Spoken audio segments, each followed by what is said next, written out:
성경을 깊이 연구하다 보면 놀라운 영적 법칙 하나를 발견하게 됩니다. 가장 절망적인 순간에도 감사를 선택했던 사람들에게는 하나님의 초자연적인 개입이 있었다는 사실인데요. 여호사밧 왕은 삼국 연합군이 쳐들어오는 전쟁 직전에 찬양대를 앞세워 감사의 노래를 부르게 했고, 다윗은 쫓기는 광야에서도 여호와를 항상 송축함이여라고 감사시를 지었으며, 하박국 선지자는 무화과나무에 열매가 없을지라도 나는 여호와로 말미암아 즐거워하리라고 선포했습니다. 이들의 감사는 단순한 긍정적 사고가 아니었습니다. 히브리어로 감사를 뜻하는 야단은 손을 들어 올리다, 고백하다, 찬양하다는 의미를 담고 있는데요. 즉, 감사는 우리의 모든 것을 하나님께 들어올리는 전인격적인 예배 행위라는 것입니다. 그런데 왜 현대 그리스도인들은 감사의 능력을 경험하지 못할까요? 성경은 분명히 범사에 감사하라고 명령하는데 우리는 여전히 불평과 원망 속에서 살아갑니다. 혹시 우리가 감사를 단순한 예의나 도덕적 의무로만 생각하고 있는 것은 아닐까요? 오늘날 많은 그리스도인들이 기도는 열심히 하지만 감사는 잊고 삽니다. 간구만 가득하고 감사가 메마른 신앙생활을 하고 있는 것이죠. 그러나 성경은 감사가 단순한 예의가 아니라 영적 전쟁에서 승리하는 강력한 무기임을 보여줍니다. 지금부터 성경이 증거하는 감사의 3가지 영적 원리를 함께 살펴보겠습니다. 이 말씀을 끝까지 들으시면 왜 감사가 기적을 부르는 열쇠인지 분명히 깨닫게 되실 것입니다. 그리고 오늘부터 여러분의 삶에도 감사의 혁명이 시작될 것입니다. 준비되셨나요? 그럼 시작합니다. 첫 번째는 감사가 영적 전쟁에서 승리하게 한다는 것입니다. 역대하 20장에 나오는 여호사밧 왕의 이야기를 함께 보실까요? 모압과 암몬, 그리고 마온 족속의 연합군이 유다를 치러 올라왔습니다. 그들은 이미 엔게디까지 진군해 있었는데요. 군사력으로는 도저히 당할 수 없는 큰 무리였죠. 여호사밧과 온 유다는 두려움에 떨었습니다. 그런데 여호사밧이 선택한 것은 무기를 준비하는 것이 아니라 금식을 선포하고 하나님께 부르짖는 것이었습니다. 그의 기도를 들어보십시오. 우리 하나님이여, 저희를 징벌하지 아니하시나이까? 우리를 치러 오는 이 큰 무리를 우리가 대적할 능력이 없고 어떻게 할 줄도 알지 못하옵고 오직 주만 바라보나이다. 이때 하나님의 영이 야하시엘에게 임하여 말씀하시는데요. 이 큰 무리로 말미암아 두려워하거나 놀라지 말라. 이 전쟁은 너희에게 속한 것이 아니요 하나님께 속한 것이니라. 그 다음 날 아침 여호사밧이 선택한 전략이 무엇이었을까요? 역대하 20장 21절을 보면 백성과 더불어 의논하고 노래하는 자들을 택하여 거룩한 예복을 입히고 군대 앞에서 행진하며 여호와를 찬송하여 이르기를 여호와께 감사하세 그의 인자하심이 영원하도다 하게 하였더니라고 기록되어 있습니다. 상식적으로 이해가 되십니까? 전쟁터에 나가면서 군사가 아닌 찬양대를 앞세운 것입니다. 그것도 갑옷이 아닌 거룩한 예복을 입히고 말이죠. 그들이 부른 노래의 핵심은 여호와께 감사하세였는데요. 아직 적군이 코앞에 있는데도 미리 승리를 감사한 것이죠. 그 결과가 어떻게 되었을까요? 22절은 이렇게 증거합니다. 그 노래와 찬송이 시작될 때 여호와께서 복병을 두어 유다를 치러 온 암몬 자손과 모압과 세일 산 주민들을 치게 하심으로 그들이 패하였으니 놀랍지 않습니까? 감사 찬송이 시작되는 바로 그 순간 하나님이 직접 싸우신 것입니다. 적군들은 서로를 치며 자멸했고 유다 백성은 칼 한 번 쓰지 않고 완전한 승리를 거두었습니다. 그들이 전리품을 거두는 데만 사흘이 걸렸다고 성경은 기록합니다. 시편 50편 14-15절은 이 영적 원리를 명확히 보여주는데요. 감사를 제사로 드리며 지존하신 이에게 내 서원을 갚으라. 환난 날에 나를 부르라. 내가 너를 건지리니 내가 나를 영화롭게 하리라. 여기서 감사를 제사로라는 표현에 주목하십시오. 구약시대의 제사는 죄를 해결하고 하나님과 화목하게 하는 가장 중요한 예배 행위였는데요. 하나님께서는 감사 자체를 제사와 동일하게 보신다는 것입니다. 감사가 곧 영적 무기라는 놀라운 선언이죠. 사마리아인 나병 환자의 이야기도 이를 증명합니다. 누가복음 17장을 보면 10명의 나병 환자가 예수님께 고침을 받았는데요. 그들은 예수 선생님이여 우리를 불쌍히 여기소서라고 부르짖었고 예수님은 가서 제사장들에게 너희 몸을 보이라고 하셨습니다. 그런데 놀라운 것은 그들이 가다가 깨끗함을 받았다는 것입니다. 아직 성전에 도착하지도 않았는데 치유가 일어난 것이죠. 그런데 감사하러 돌아온 사람은 단 한 명, 그것도 유대인들이 멸시하던 사마리아인이었습니다. 15절에서 16절을 보면 그 중에 한 사람이 자기가 나은 것을 보고 큰 소리로 하나님께 영광을 돌리며 돌아와 예수의 발 아래에 엎드려 감사하니라고 기록되어 있습니다. 예수님께서 그에게 뭐라고 하셨을까요? 일어나 가라, 내 믿음이 너를 구원하였느니라. 다른 9명은 육체의 병만 고침받았지만 감사하러 돌아온 이 사람은 영혼의 구원까지 받은 것입니다. 감사가 단순한 치유를 넘어 완전한 구원으로 인도한 것이죠. 지금 여러분은 어떤 영적 전쟁을 치르고 계십니까? 불안과 두려움이 마음을 공격하고 있습니까? 질병과 싸우고 계십니까? 경제적 어려움에 눌려 있습니까? 감사가 바로 그 전쟁에서 이기는 무기입니다. 오늘부터 이렇게 선포하십시오. 하나님, 이 전쟁에서도 감사합니다. 제 감사가 원수를 물리치는 영적 무기가 될 것을 믿습니다. 두 번째는 감사할 때 하나님의 임재가 임한다는 것입니다. 시편 22편 3절은 놀라운 진리를 선포하는데요. 주는 거룩하시니 이스라엘의 찬송 중에 계시는 자니이다. 원문을 직역하면 당신은 이스라엘의 찬양을 보좌로 삼으신다는 의미입니다. 우리의 감사와 찬양이 하나님이 앉으시는 보좌가 된다는 것인데요. 얼마나 놀라운 말씀입니까? 우리가 감사할 때 그곳이 바로 하나님의 보좌가 되는 것입니다. 솔로몬이 성전을 봉헌할 때의 장면을 보십시오. 역대하 5장 13절에서 14절은 이렇게 기록합니다. 나팔 부는 자와 노래하는 자들이 일제히 소리를 내어 여호와를 찬송하며 감사하는데 여호와는 선하시도다. 그의 자비하심이 영원히 있도다 하매 그때에 여호와의 전에 구름이 가득한지라. 제사장들이 그 구름으로 말미암아 능히 서서 섬기지 못하였으니 이는 여호와의 영광이 하나님의 전에 가득함이었더라. 주목하십시오. 백성들이 한 마음으로 여호와는 선하시도다라고 감사 찬송을 부르는 순간 하나님의 영광의 구름이 성전을 가득 채운 것입니다. 그 임재가 얼마나 강력했는지 제사장들조차 서 있을 수 없을 정도였다고 성경은 증언합니다. 다윗이 법궤를 예루살렘으로 모실 때도 비슷한 일이 일어났는데요. 사무엘하 6장 14절에서 15절을 보면 다윗이 여호와 앞에서 힘을 다하여 춤을 추는데 그때에 다윗이 배 에봇을 입었더라. 다윗과 온 이스라엘 족속이 즐거이 환호하며 나팔을 불고 여호와의 궤를 메고 올라가니라. 다윗의 감격스러운 감사의 춤과 찬양 속에서 하나님의 임재를 상징하는 법궤가 예루살렘에 안착하게 됩니다. 그리고 역대상 16장을 보면 그날 이후 다윗은 레위인들을 세워 24시간 끊임없이 감사와 찬양을 드리게 했는데요. 이것이 바로 다윗의 장막입니다. 다윗은 이렇게 명령했습니다. 여호와께 감사하며 그의 이름을 불러 아뢰며 그의 행사를 만민 중에 알릴지어다. 그에게 노래하며 그에게 찬양하며 그의 모든 기이한 일들을 말할지어다. 하박국 선지자의 고백은 극한 상황에서도 감사할 수 있는 믿음의 정수를 보여줍니다. 하박국 3장 17-19절을 보면 비록 무화과 나무가 무성하지 못하며 포도나무에 열매가 없으며 감람나무에 소출이 없으며 밭에 먹을 것이 없으며 우리의 양이 없으며 외양간에 소가 없을지라도 나는 여호와로 말미암아 즐거워하며 나의 구원의 하나님으로 말미암아 기뻐하리로다. 농경 사회에서 이 모든 것이 없다는 것은 완전한 기근과 죽음을 의미합니다. 그런데도 하박국은 하나님만으로 감사할 수 있다고 고백하는 것이죠. 이것이 바로 환경을 초월한 감사, 조건을 뛰어넘은 감사입니다.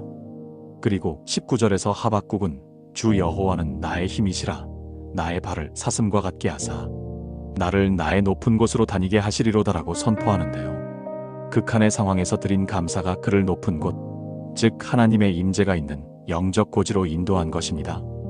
엘리야가 갈멜산에서 기도할 때도 감사가 있었습니다. 열왕기상 18장 36절에서 37절을 보면 여호와여 내게 응답하옵소서 내게 응답하옵소서 이 백성에게 주 여호와는 하나님이신 것을 알게 하옵소서라고 기도하는데요. 그런데 주목할 것은 엘리야가 하나님을 부를 때 아브라함과 이삭과 이스라엘의 하나님 여호와여라고 부른 것입니다. 이것은 과거 조상들에게 신실하셨던 하나님을 기억하며 드리는 감사의 고백이었습니다. 그 결과 하늘에서 불이 내려와 번제물을 태우는 놀라운 임재가 나타났죠. 지금 여러분의 예배와 기도에는 하나님의 임재가 있습니까?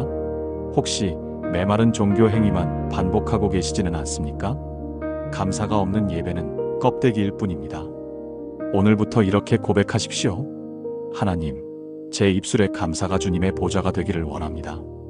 제 감사 속에 주님의 영광이 임하실 줄 믿습니다. 세 번째는 감사가 우리 믿음의 열매를 풍성하게 맺게 한다는 것입니다. 골로새서 2장 6절에서 7절은 이렇게 말씀합니다.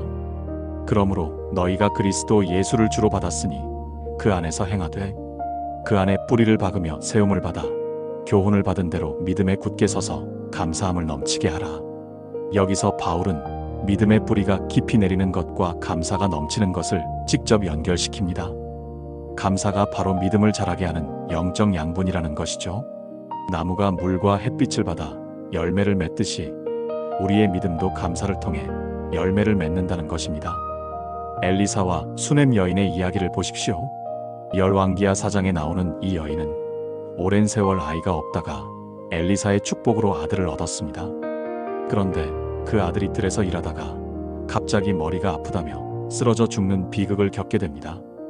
보통 사람이라면 하나님을 원망했을 것입니다. 왜 주셨다가 빼앗으십니까? 라고 부르짖었겠죠. 그런데 이 여인의 반응은 달랐습니다. 그녀가 엘리사를 찾아갔을 때 게하시가 평안하냐고 묻자 그녀는 평안하다고 대답합니다. 26절의 원문을 보면 샬롬이라는 단어가 사용되는데요. 이것은 단순한 인사가 아니라 하나님의 평강 가운데 있다는 고백입니다. 아들이 죽었는데도 하나님께 대한 신뢰를 잃지 않은 것이죠. 이것은 원망이 아닌 감사의 마음으로 하나님의 종을 찾아온 것입니다. 그 결과 엘리사를 통해 아들이 다시 살아나는 기적을 경험하게 됩니다. 감사의 믿음이 죽음을 생명으로 바꾸는 열매를 맺은 것입니다. 빌립보서를 쓴 바울의 상황을 생각해 보십시오. 그는 로마 감옥에 갇혀 있으면서도 주 안에서 항상 기뻐하라. 내가 다시 말하노니 기뻐하라. 빌립보서 4장 4절 권면합니다. 그리고 4장 11절에서 13절에서는 내가 궁핍함으로 말하는 것이 아니니라. 어떠한 형편에든지 나는 자족하기를 배웠노니 나는 비천에 처할 줄도 알고 풍부에 처할 줄도 알아. 모든 일 곧 배부름과 배고픔과 풍부와 궁핍에도 처할 줄 아는 일체의 비결을 배웠노라. 내게 능력 주시는 자 안에서 내가 모든 것을 할 수 있느니라고 고백하는데요. 감옥이라는 최악의 환경에서도 감사와 기쁨을 잃지 않았던 바울은 오히려 그곳에서 에베소서, 빌립보서, 골로새서, 빌레몬서라는 귀한 옥중서신을 남겼습니다. 그의 감사가 영원히 남을 영적 열매를 맺게 한 것이죠. 오늘날 우리가 읽는 신약 성경의 상당 부분이 바울이 감옥에서 쓴 편지라는 사실을 아십니까? 만약 그가 감옥에서 원망과 불평만 했다면 이런 귀한 서신들은 존재하지 않았을 것입니다. 히스기야 왕의 이야기도 감동적입니다. 이사야 38장을 보면 그는 죽을 병에 걸렸다가 하나님의 은혜로 15년 생명이 연장되었는데요. 9절에서 20절에 기록된 그의 감사 노래를 보면 놀라운 고백들이 나옵니다. 보소서 내게 큰 고통을 더하신 것은 내게 평안을 주려 하심이라. 17절 죽을 병조차도 하나님의 선하신 계획으로 받아들이는 감사의 고백입니다. 그리고 주께서 나를 구원하시니 우리가 종신토록 여호와의 전에서 수금으로 나의 노래를 노래하리로다. 20절라고 서원합니다. 단순히 감사합니다로 끝나지 않고 평생 감사를 실천하겠다는 서원을 한 것이죠. 이런 감사의 삶이 그의 남은 15년을 더욱 의미 있게 만들었고 그 기간 동안 유다에 큰 부흥이 일어났습니다. 제가 최근에 들은 한 간증이 있는데요. 수원에서 목회하시는 한 목사님이 계셨습니다. 그분은 개척한 교회가 성장하지 않아 늘 고민이 많으셨다고 합니다. 5년이 지나도 교인이 30명을 넘지 못했고 경제적으로도 너무 어려워서 가족들이 하루 한 끼로 버티는 날도 많았다고 하는데요. 어느 날 새벽 기도 중에 하나님께서 마음에 강하게 주신 말씀이 있었다고 합니다. 범사에 감사하라. 그때부터 그분은 매일 100가지씩 감사 제목을 찾아 기도하기 시작했는데요. 처음에는 정말 힘들었다고 합니다. 30개도 찾기 어려웠으니까요. 하지만 계속하다 보니 눈이 열렸다고 합니다. 숨 쉬는 것, 물을 마실 수 있는 것, 예배당이 있는 것, 십자가를 볼 수 있는 것, 이렇게 하나하나 감사하기 시작했는데요. 놀라운 일이 일어났습니다. 3개월 후부터 교회에 새로운 가정들이 찾아오기 시작했고 1년 만에 교인이 120명이 되었다고 합니다. 더 놀라운 것은 그분 자신이 변했다는 것입니다. 얼굴에 기쁨이 넘치고 설교의 능력이 나타나기 시작했다고 하는데요. 그분은 이렇게 고백하셨습니다. 제가 감사하기 시작하자 제 안에 믿음이 자랐습니다. 그 믿음이 설교에 나타났고 사람들이 은혜를 받기 시작했습니다. 감사가 제 목회를 완전히 바꾸어 놓았습니다. 또 다른 간증 사례도 있습니다. 미국 샌디에고에 거주하셨던 한 자매님은 유방암 사기 진단을 너무 늦게 받게 되었다고 하는데요. 의사는 6개월밖에 살 수 없다고 했답니다. 처음에는 너무 절망적이어서 하나님을 원망했다고 합니다. 왜 하필 저입니까? 제가 무엇을 잘못했습니까? 그런데 어느 날 병원 예배실에서 기도하다가 시편 50편 23절 말씀이 마음에 와닿았다고 합니다. 감사로 제사를 드리는 자가 나를 영화롭게 하나니. 그때부터 그녀는 매일 일기장에 감사 제목을 적기 시작했는데요. 오늘도 눈을 뜨게 하심을 감사합니다. 가족과 한 끼 식사를 할 수 있음을 감사합니다. 병원에 좋은 의료진이 있음을 감사합니다. 이렇게 작은 것부터 감사하기 시작했답니다. 기적이 일어났습니다. 3개월 후 검사에서 암세포가 현저히 줄어든 것이 발견되었고 1년 후에는 완치 판정을 받았습니다. 의사도 의학적으로 설명할 수 없는 기적이라고 했다는데요. 그 자매님은 지금도 매일 감사 일기를 쓰며 간증하신다고 합니다. 감사가 제 생명을 살렸습니다. 감사할 때 하나님의 치유하시는 능력이 제 몸에 임했습니다. 시편 92편 1절에서 2절은 감사의 아름다움을 이렇게 노래합니다. 지존자여 주의 이름에 감사하며 주의 이름을 찬양하는 것이 좋으니이다. 아침마다 주의 인자하심을 알리며 밤마다 주의 성실하심을 베풀미 좋으니이다. 아침과 저녁 하루의 시작과 끝을 감사로 장식하라는 것입니다. 이것이 바로 다윗이 평생 실천한 감사의 리듬이었죠. 그래서 그는 수많은 시편을 통해 오늘날까지 우리에게 감사의 본을 보여주고 있는 것입니다. 지금 여러분의 믿음은 자라고 있습니까? 아니면 정체되어 있습니까? 혹시 감사가 메말랐기 때문은 아닐까요? 오늘부터 이렇게 결단하십시오. 하나님, 매일 감사를 선택하겠습니다. 제 감사가 믿음의 열매를 풍성히 맺게 하실 줄 믿습니다. 오늘 우리는 입술에서 감사를 놓치지 않을 때 일어나는 3가지 놀라운 기적을 성경 속에서 발견했습니다. 첫째, 감사가 영적 전쟁에서 승리하게 합니다. 여호사밧의 찬양대가 그것을 증명했죠. 둘째, 감사가 하나님의 임재를 불러옵니다. 솔로몬 성전의 영광이 그것을 보여주었습니다. 셋째, 감사가 믿음의 열매를 맺게 합니다. 바울의 옥중서신과 현대의 간증들이 그 증거입니다. 이 3가지는 하나의 진리로 수렴되는데요. 감사는 우리를 하나님과 연결하는 영적 통로라는 것입니다. 감사할 때 우리의 영이 열리고 하나님의 영이 우리 안에 부어지며 그 결과 놀라운 열매를 맺게 되는 것이죠. 데살로니가전서 5장 16절에서 18절은 이렇게 명령합니다. 항상 기뻐하라 쉬지 말고 기도하라 범사에 감사하라. 이것이 그리스도 예수 안에서 너희를 향하신 하나님의 뜻이니라. 감사는 선택이 아니라 하나님의 명령입니다. 그리고 그 명령 속에는 우리를 향한 하나님의 놀라운 계획이 담겨 있습니다. 감사할 때 기적이 일어나고 감사할 때 치유가 일어나며 감사할 때 부흥이 일어납니다. 시편 69편 30절은 이렇게 선포합니다. 내가 노래로 하나님의 이름을 찬송하며 감사함으로 하나님을 위대하시다 하리니. 우리의 감사가 하나님을 위대하게 만든다는 놀라운 고백입니다. 여러분, 오늘부터 감사의 혁명을 시작하십시오. 매일 아침 눈을 뜨면서 감사합니다로 시작하고 밤에 잠들기 전 감사합니다로 마무리하십시오.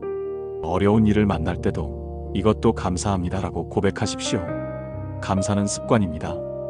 처음에는 어색하고 힘들 수 있습니다. 하지만 계속하다 보면 감사가 자연스러워지고 그때부터 여러분의 삶에 놀라운 기적들이 일어나기 시작할 것입니다. 오늘 이 메시지를 통해 감사의 능력을 깨달으셨다면 댓글에 이렇게 고백해 주세요. 오늘부터 감사의 제사를 매일 드리겠습니다. 이 영상이 은혜가 되셨다면 감사를 잃어버린 믿음의 동역자들과 나눠주세요. 여러분의 한 번의 공유가 누군가의 메마른 영혼에 감사의 샘물을 흐르게 할 것입니다. 여러분의 입술에서 감사가 끊이지 않고 그 감사를 통해 날마다 하나님의 기적을 경험하시기를 예수 그리스도의 이름으로 축원합니다. 아멘.